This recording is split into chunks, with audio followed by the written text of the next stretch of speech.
Good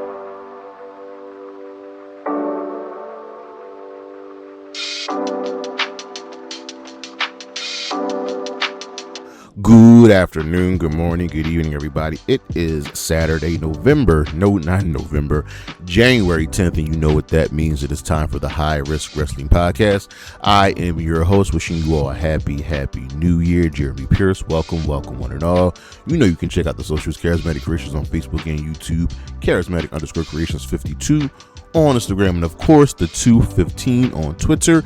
And without further ado, ladies and gentlemen, today's show, well, it is my WWE and NXT 2026 wish list. These are things I'm hoping comes to fruition this year for the WWE and we in NXT, and we got some burning questions as well. It's going to be a good time.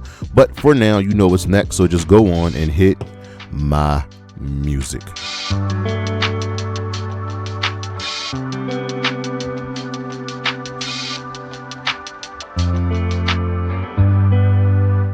This list is very simple. This is the WWE's and NXT's 2025 failures. Do not let what happened last year happen this year. Number 5, wasting Jordynne Grace. Jordynne Grace came to NXT with much fanfare and pretty much did absolutely nothing. Absolutely nothing. Didn't even win the NXT championship. Now she's on the main roster, and something has got to give. Treat her like the star that she is. Number 4, failing Ron Killings. It was a shock to everyone when R-Truth said that his contract was not going to be renewed, and there was a large outcry. So the WWE hand was forced to bring him back, and he came back under Ron the Truth Killings, a mixture of R-Truth and Ron Killings, and it looked like he was going to have such a more serious tone with the comedy thrown in, and it was good in the beginning, and they immediately dropped it after about a month and a half, and they wasted something big, just like how they wasted the New Day's heel turn. They failed Ron Killings. Number 3, releasing Wes Lee. Now, I know why they did this. They essentially saw their new shiny toy in Javon Evans, who's now already on the main roster, so they clearly see something in him.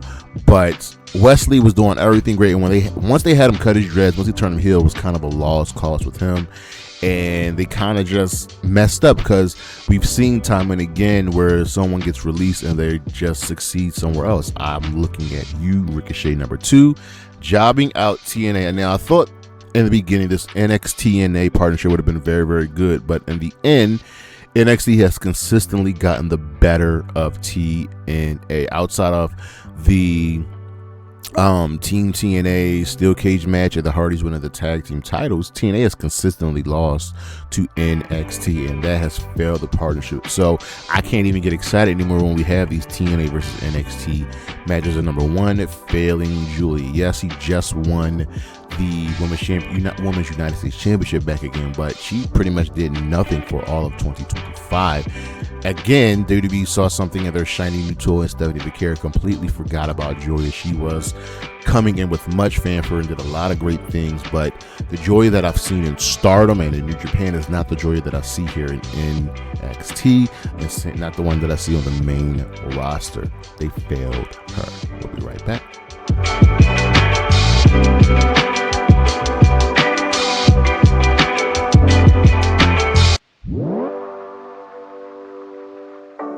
All right, so the spotlight is back and it's shining on Kendall Gray. We're going to dive a little bit more into her, but if you watch Kendall Gray wrestle, and she hasn't even been wrestling that long, you can clearly see that she has it. She has all of the tools to be successful, and it's crazy, that NXT can find prodigies like this.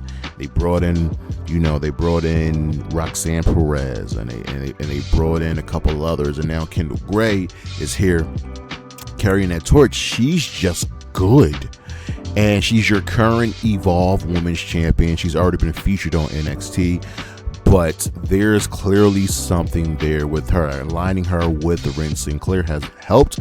It's not only helped Kendall, but it's also helped Ren Sinclair. So I'm looking very much forward to seeing what Kendall Gray can do. There's something special there. And once again, NXT has hit it out of the park by finding a talented woman that they can build their brand behind. We'll be right back.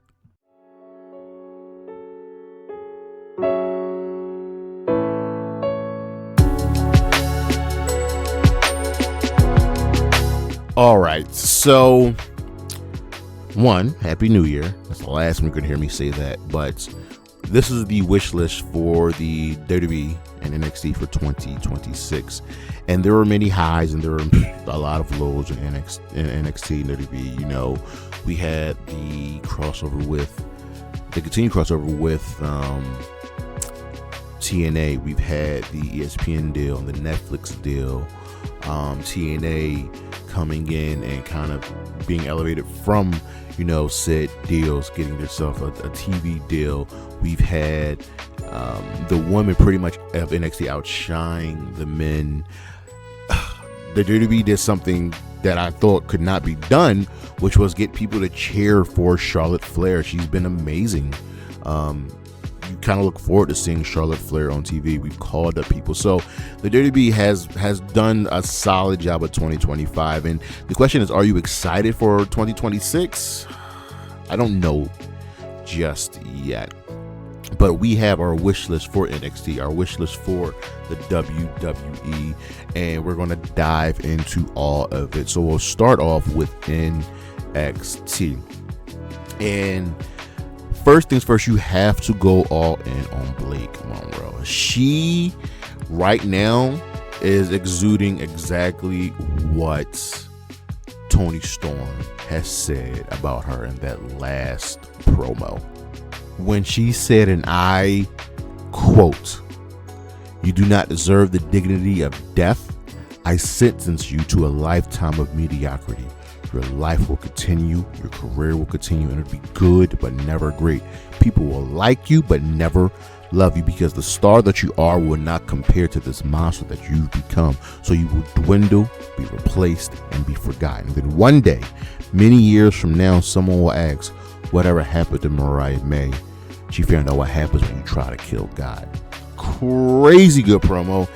And it just kind of seems like Blake Monroe, the former Mariah May, has just kind of been treading water in NXT. The glamour has finally showed up, but is it really worth it? Can it really succeed in NXT? I don't know, but she had a lot of fanfare coming in, and I think they just got to really go all in with her. Make us care about the tag team division. I believe the current NXT tag team champions are Dark States, and they're kind of nothing. They're boring. NXT's tag team division isn't so great, and it's not good, man. NXT used to have a bona fide amazing tag team division, and now they're just treading water. I don't know, but you've got to figure something out, whether that's crossing over more with TNA, WWID, Evolve, something. And speaking of the tag team division, make us care about the current champions, Dark State. Dark State sucks. They are so boring. They are just corny edgelords. Deion Lennox as the leader is whatever. Cutler James and Osiris Griffin, cool. And they maybe see something to Shaquan Sugars, but still, there's nothing there. The dudes are all tall, 6'2", 6'5", 6'1", 6'3". So they clearly like them. They clearly like something about them, but man, they are whack. And how about you stop jobbing TNA? You cannot be scared to have TNA go over. There's no way that Moose should have lost to Ethan Page. Now, yes, I know they go back to their days in TNA, but like, you've presented Moose as this major star. TNA definitely has. And when he shows up in NXT, it's like, oh man, here's Moose. But he lost to Oba and he lost to Ethan Page, both title matches. So And the crazy thing is they're still feuding with TNA, and TNA's kind of just still getting the upper hand. I don't like the current TNA International Champion is being held by Stacks, so whatever NXT star. Like, what are we doing here? Continuously use Tatum Paxley and Thea Hale, and this is like the most obvious one because they clearly see something in Tatum Paxley, and Thea Hale's been there for like 3-4 years, and so she's young, so she's slowly getting better and better and better. But Thea just lost the North American Championship, and it was put on Tatum's rival, and Izzy Dame, who's I think fine. She's probably the top heel right now on NXT, but they clearly see something in Tatum. Tatum, if y'all didn't know, is the strongest woman in NXT. She's probably the strongest woman in the WWE. That's stronger than Jade, who I think has show muscles, stronger than Jordan Grace, stronger than Nia. Only person that's probably as strong as Tatum is Lash Legend. So I would say lean into that craziness, lean into that power that she has. A good question is, where in the blue hell are Andre Chase and Jada Parker?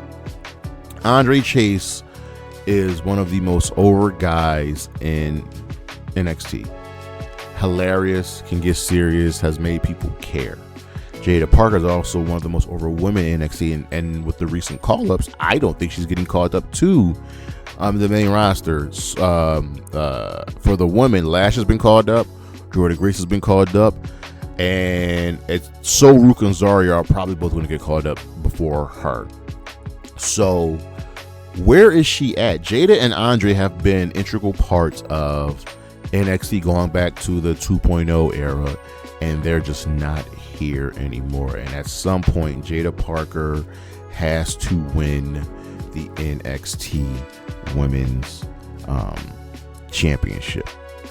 But more importantly, bring the women's tag team titles back to NXT. I did not think it was a good idea when they unified the main roster and NXT's respective tag team championships for the women. I just didn't think it was a good idea because NXT's tag team division for the women were absolutely thriving. They were killing it, and it's very, very rare that you see the women's tag team titles now on NXT. That's not good. I don't like it. Someone help me understand why it would make such a move.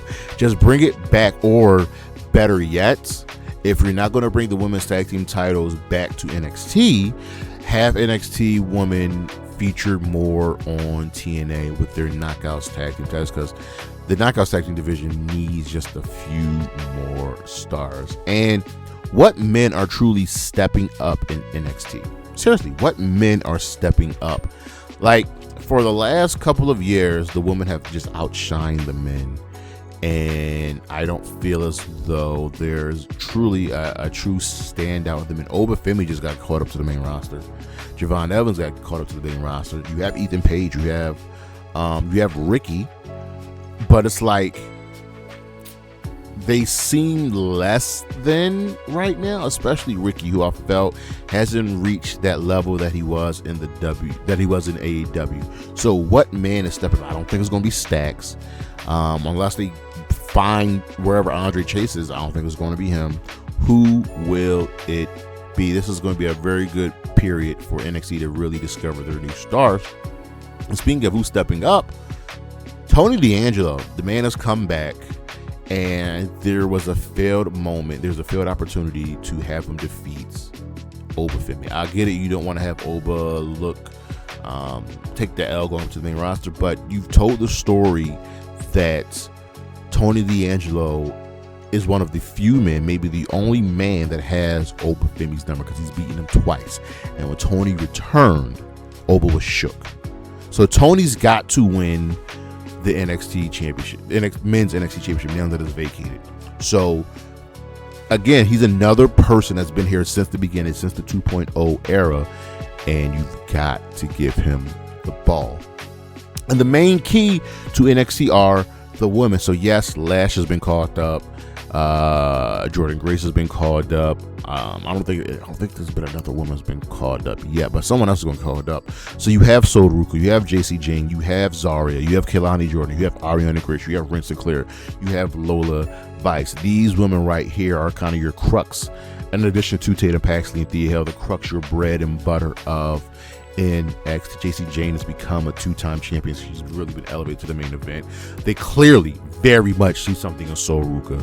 Like, it's sooner rather than later she's going to be called up to the main roster. Kehlani Jordan is also another prodigy that's kind of treading water right now. So she's kind of got like a feud going on with Lola Vice, who they also like. These women that I've named are your mainstays of the NXT women's division. Ren Sinclair, there's something there. There's something cute and unique about her, and I'm glad that they paired her up with Kendall Gray.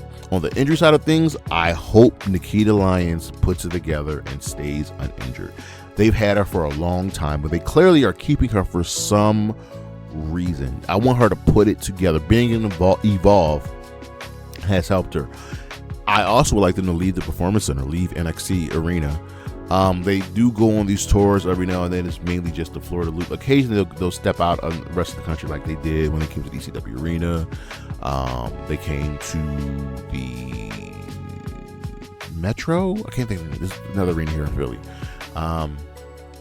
But that crowd at NXT is not a good crowd. It's the absolute worst because they're so full of themselves. And lastly, I said it in the spotlight, but Kendall Gray is the future of NXT. She is a star. I have not seen someone this good and put it all together this early in the career since Kurt Angle, since Brock Lesnar. Like, talent like this are few and far between, and I think they know it.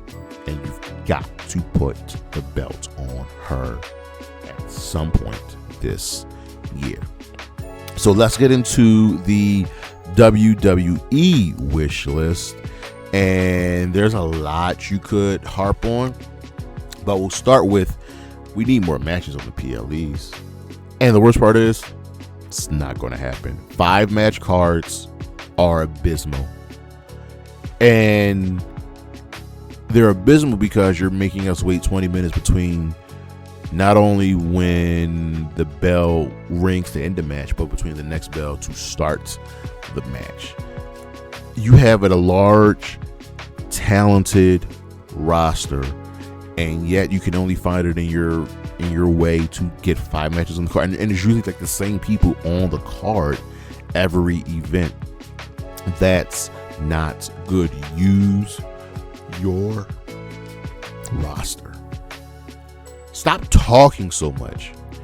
It is, and this has been going on for 20 years. It is very normal that Raw and SmackDown will open up with a 20-minute talking segment. It's just, it's tired.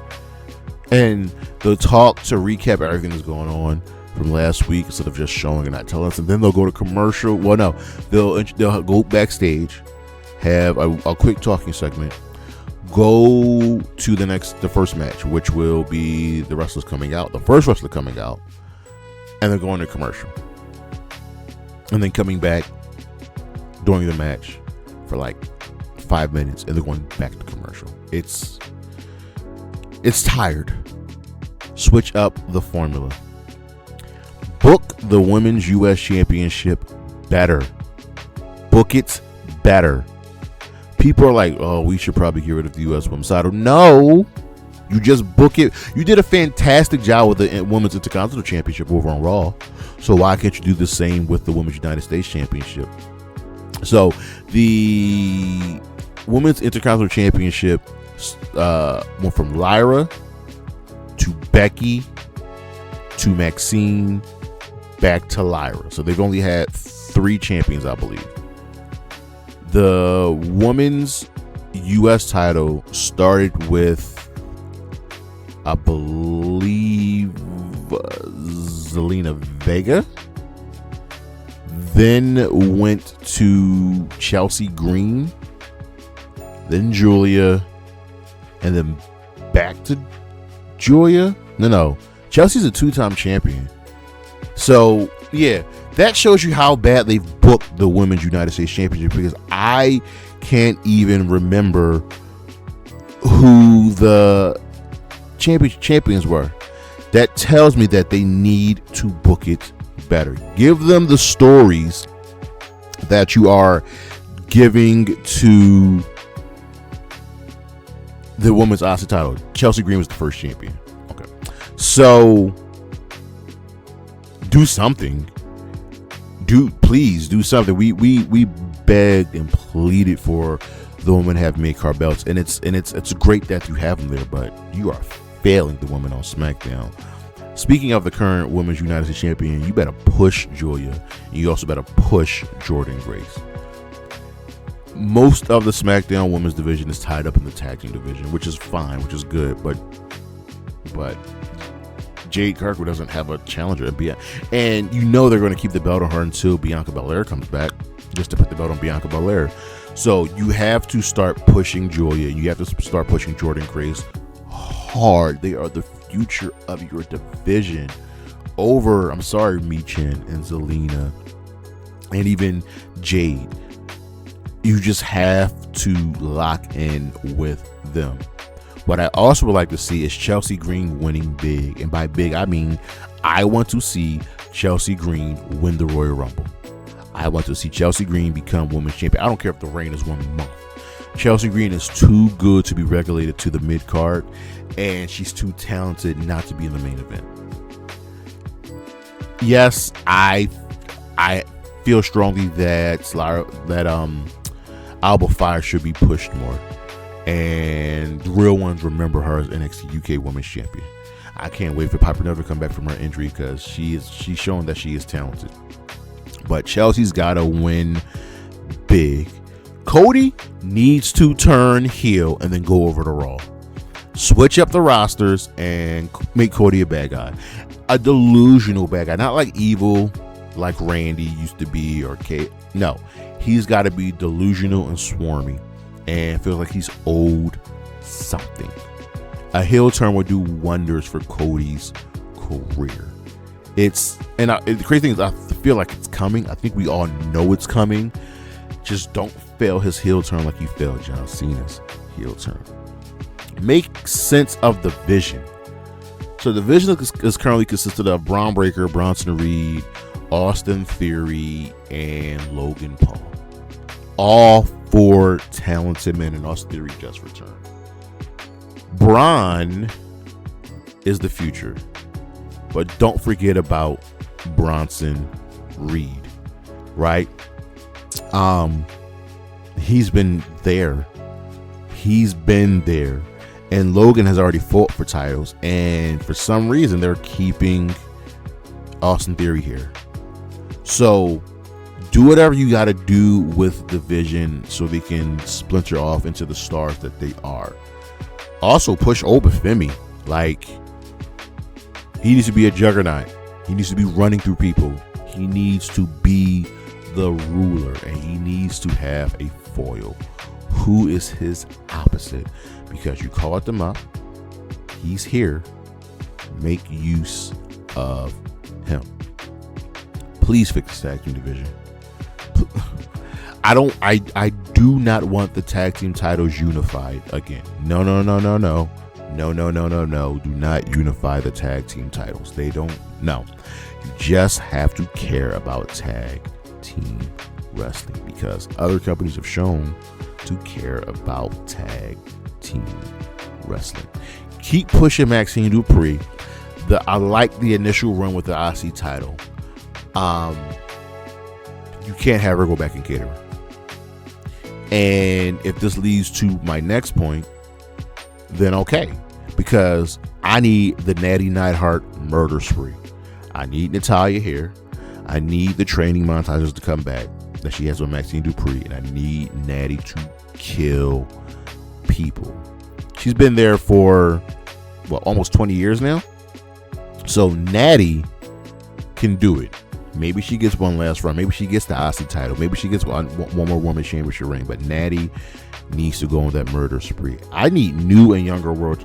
Get this, ladies and gentlemen. There has not been a world champion, WWE or World Heavyweight Champion, born in the 90s. That's absurd. That is absurd. I get it. Your best top pop stars are all over the age of 40, but you tell me you couldn't make one young star? You couldn't make one young star. We need new champions. We need new people at the top of the card. Like, listen, keep doing what you're doing with the women's tag team titles. It is actually good. It is actually fun. It shows that, hey, oh man, if we just, put stories together, give the woman actual stories and something to fight over, well, it'll be good. It'll be successful. Fans will want to see it. It's so crazy. Like, booking isn't hard. Booking isn't hard. Just care. That is all you have to do, ladies and gentlemen. Sticking with the women, Evolution should not be a two-time thing. And you don't use it to counter program AEW. No, you just say, hey, it's time to showcase our women. Here is Evolution. That is all you've got to do, because it was objectively your best event last year. All right. And I got a couple people that I want to see win big. Roxanne Perez either kicks out Liv Morgan, whatever, but she becomes women's champion. Finn Balor gets another world title ring, because Lord knows Finn Balor needs another world title ring. Sami Zayn wins the Royal Rumble and becomes WWE or World Heavyweight Champion, whatever the case may be. But these three people need to win big. And I know this goes against kind of what I've said earlier with some of these things, especially with Finn and Sami, but there are no two men besides them and another person who I'll get into at the end should be world champion that deserves a run with the titles. Over on SmackDown, you got to keep Trick and Melo separated. We know their history. We know what they've done. We don't need them to feud again. It's like how when DIY got to the main roster, they didn't feud. We do not need Trick and Melo to feud again until a few years out. Same thing, you need to keep Trick, Melo, Gunther, and Ilya separated. All four of those men, because of the history that they share. Oh, and Braun Breaker, because of the history that they share at NXT. You can rehash all of those feuds later down the line. Short and sweet, I want to see Uncle Howdy wrestle. That's it. I just want to see Uncle. He barely wrestles a match. And it's kind of just been everybody else wrestling. Actually, with the exception of him, Nikki Cross doesn't wrestle. So I want to see Nikki Cross wrestle as well. She's kind of been treading water in the YS6. I would love for her to be injected into the women's scene, because she has history with Nikki Cross. I mean, she has history with Alexa Bliss, and I think that will play well into getting more out of Charlotte, getting more out of Alexa. Nikki also has history with Rhea Ripley. Like, this is good. She has history with a lot of women on the roster, so lean into it, especially now that she's with the Wyatts. Speaking of factions, the MFT. Okay, you're trying to make us care. You know what I mean? You're making us look forward to them. I don't know, but I would love for the MFT to maybe touch some gold. Maybe don't go as dominant as the Bloodline, but win just a little bit more. Jacob Fatu, who we know is a star, who we know has it all. Yeah, I mean, he's got to run wild, and it looks like they're kind of starting that with what happened this past week on SmackDown, right? Jacob Fatu is another person that's older but hasn't gotten his shots yet, and it's you feel like it's coming. So not only him, but LA Knight. Yeah. Do you just put the gold on him? Let's put the gold on him. Just put the gold on him. Just put the gold on him. I don't know how many times I gotta say this. Just put the gold on him. Fans love LA Knight, and yet it's like the WWE is scared to pull the trigger on LA Knight. I don't know why. Just do it. Jey Uso heel turn. Yes. You're telling a really beautiful story with Jey. Keep going with it, and let